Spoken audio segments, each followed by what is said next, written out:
La Corporación Universitaria Iberoamericana y los estudiantes Alicia Moreno Martínez, Gustavo Cáceres Quintero, Jenny Tatiana Díaz Benítez, Lady Yaritza Celisuelta, Lady María Espitia Martínez, de la carrera de Psicología presentamos el desarrollo del sistema nervioso.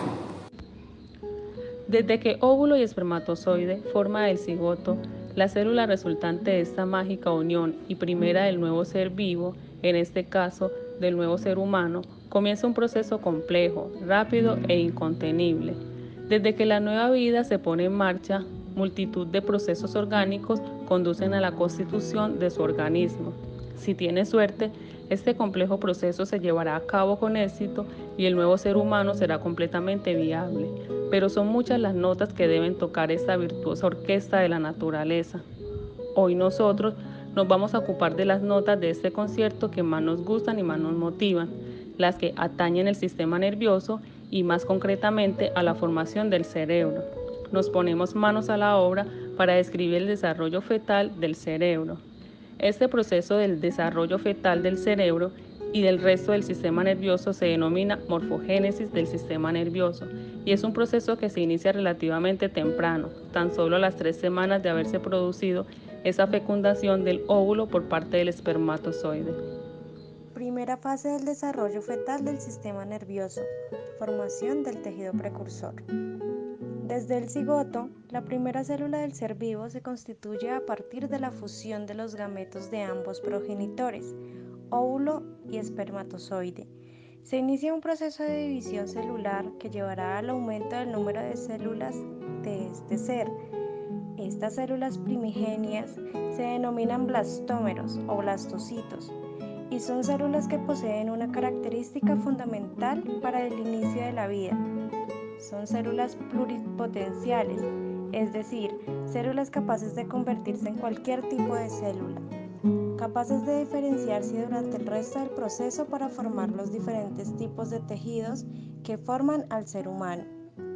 Cuando esta masa de células alcanza un número determinado, entre 16 y 32 células, queda constituido lo que se conoce como mórula, llamado así por su aparente forma de mora. Una masa de células de momento indiferenciadas. Esta masa informe de unas cuantas células denominada mórula comienza un proceso de primera y leve diferenciación de sus células. El cambio ocurre con la aparición del blastocele, una cavidad de fluido que se abre en el interior de esta masa de células y que contiene aminoácidos, proteínas, azúcares, iones y otras sustancias necesarias para la formación del feto.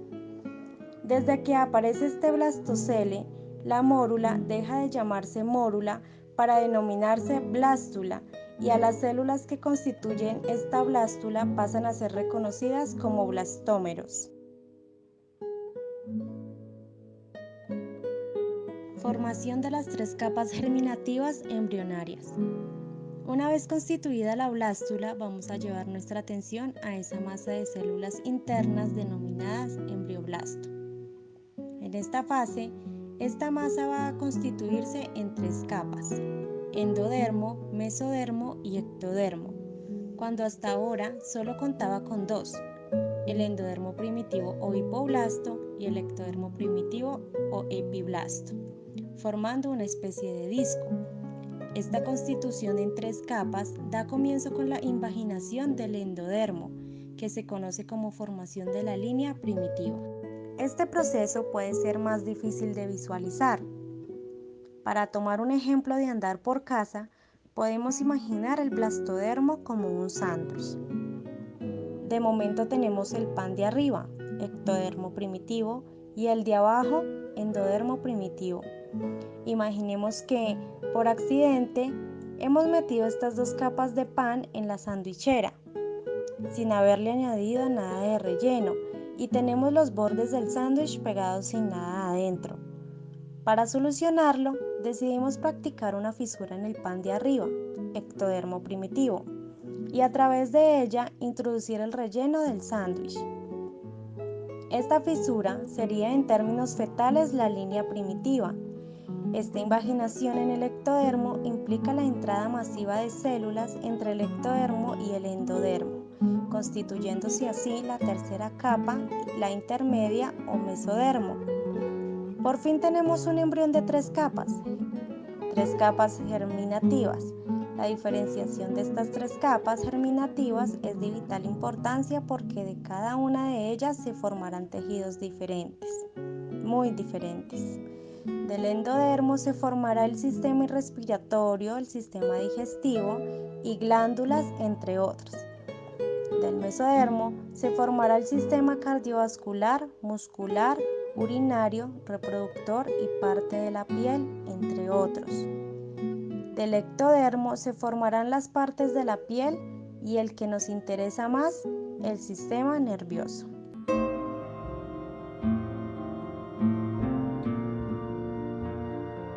Segunda fase del desarrollo fetal del sistema nervioso, diferenciación del tejido neural. Por fin el feto ha conseguido su capa celular dedicada en un futuro a la formación del sistema nervioso, el ectodermo. Pero hay un problema. Hemos dicho que de esta capa también se deriva parte de nuestro órgano más grande, la piel. ¿Cómo puede ser que el mismo tejido precursor derive en elementos tan diferentes? La respuesta a esta pregunta está en el proceso de diferenciación del ectodermo, la neurulación del embrión. Este proceso se compone de dos fases principalmente. A continuación las exponemos. ¿Dónde está mi tejido neural? Formación de la placa neural. En esta fase, el conjunto de células que forman el ectodermo pasarán a quedar determinadas como futuras integrantes del sistema nervioso o como no integrantes. ¿Cómo se produce este duro proceso de selección de personal a nivel celular? La exigente seleccionadora recibe el nombre de notocorda. La notocorda es una estructura que se forma a partir de otra capa germinativa embrionaria, el mesodermo. Esta notocorda es una estructura capaz de enviar una serie de señales orgánicas a las células de su entorno. En este caso, el factor señalizador es conocido como Bone Morphogenetic Protein 4, una proteína cuya adhesión a una célula implica su constitución como célula epidérmica. De esto podemos deducir que las células que se constituyen como células del sistema nervioso son aquellas que no reciben esta señal BMP4. ¿Cómo impiden las células recibir la señal BMP4? Mediante un conjunto de señales inhibidoras lanzadas por estas mismas células, cordina, noguina y folistanina. Así pues, aquellas células no manipuladas por la señal BMP4 se convierten en el conjunto de células neurales primigenias denominado placa neural. Este conjunto de células, también denominado neuroectodermo, se seguirá multiplicando, pero ya creando nuevas células ya diferenciadas como futuras participantes del sistema nervioso. Estas células además van a diferenciarse por su forma del resto del ectodermo. Nuestras células nerviosas primigenias presentan una peculiar forma columnar, pero también se observarán en una necesaria forma piramidal en puntos clave del tejido, aquellos en los que la placa neural presentará pliegues para formar lo que se expone a continuación. ¿Qué será sistema nervioso central y qué es sistema nervioso periférico? De la placa al tubo y cresta neural. Nuestro sistema nervioso está lejos de ser un tejido plano. Está visiblemente dividido en partes que hoy conocemos como sistema nervioso central, encéfalo y médula, y sistema nervioso periférico, ganglios y nervios. Es en esta fase, en la formación de la cresta neural y tubo neural, donde comenzamos a apreciar sutilmente esta formación. Como hemos mencionado antes, ciertas células de la placa neural adquieren una forma piramidal mediante un proceso denominado constricción apical, que permiten o inducen la constricción de la placa neural y su cambio de forma. Poco a poco, la placa se pliega sobre sí misma formando el tubo neural y la cresta neural. Este proceso dura varios días, unos 5, y al final de este tenemos ambas estructuras, tubo y cresta, bien formadas y dos aperturas del tubo en cada extremo que reciben el nombre de neuroporo rostral o anterior, el que dará lugar al posterior desarrollo del cerebro, entre otras estructuras, y neuroporo caudal o posterior respectivamente. Ambos poros se cerrarán al cabo de los días si el desarrollo es correcto. ¿Por qué es importante la diferenciación entre la cresta y el tubo neural? Grosso modo, del tubo neural se derivará el sistema nervioso central, mientras que de la cresta neural se derivará el sistema nervioso periférico.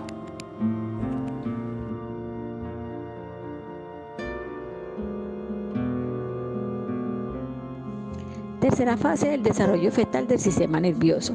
El desarrollo del sistema nervioso central a partir del tubo neural es un proceso que implica la diferenciación de este tubo en diversos segmentos que describimos a continuación y que van a dar lugar a las partes neuroanatómicamente diferentes con que reconocemos el sistema nervioso desarrollado. El encéfalo. Una vez cerrado el tubo neural, este va a ir perdiendo la forma de tubo que le dan nombre, debido a que va a dilatar su diámetro en diversos puntos formando las que se conocen como vesículas encefálicas. La dilatación más evidente se produce en la parte más anterior y que recibe el nombre de proncéfalo. Siguiendo al proncéfalo, la siguiente dilatación visible forma el mesencéfalo y después el rombencéfalo. El proncéfalo continuará su desarrollo hasta diferenciarse en dos vesículas encefálicas secundarias, el telencéfalo y el diencéfalo. Del telencéfalo derivan los futuros hemisferios cerebrales y ganglios basales. Del diencéfalo derivan tálamo e hipotálamo. Del mesencéfalo derivan las partes del tronco encefálico entre el tálamo y el puente.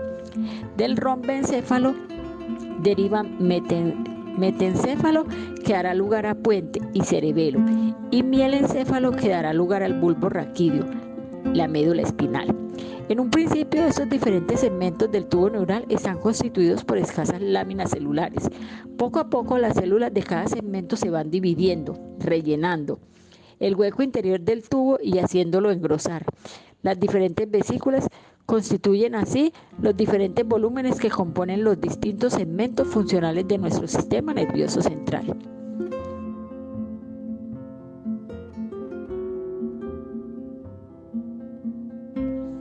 Cuarta fase del desarrollo fetal del sistema nervioso, el sistema nervioso periférico. Aunque a esta la denominamos cuarta fase, ello no implica que esta parte del desarrollo fetal del sistema nervioso, el desarrollo del sistema nervioso periférico, suceda solo después del desarrollo primario y diferenciación del sistema nervioso central que acabamos de ver. Es un proceso que ocurre paralelamente. Este proceso, además, ocurre en estrecha interacción con el mesodermo. Recordemos la descripción de la primera fase, que de esta capa germinativa se desarrollaban, entre otros, los músculos esqueléticos, esto es, aquellos que participan en el movimiento y la locomoción. También de ella se formaba la dermis de la piel. De esto se puede deducir que para la formación del sistema nervioso periférico, que es el que está constituido por vías nerviosas que conectan el sistema nervioso central con receptores sensitivos y músculos para recibir información del medio y ejecutar acciones basadas en esta información, debe existir una buena relación con el precursor de estos sistemas, concretamente el mesodermo y las estructuras precursoras de la musculatura esquelética que la albergan, denominadas somitas. Van a marcar la pauta de desarrollo del sistema nervioso central. Las células de la cresta neural, agrupadas en torno a estas somitas, van a dar lugar a la formación, primero de los ganglios espinales, esto es, las centrales de relevo de la información que entra al sistema nervioso central. Una vez formados estos ganglios, posteriormente se ramificarán en dos direcciones, hacia la médula espinal y hacia la periferia, creando así las vías nerviosas periféricas.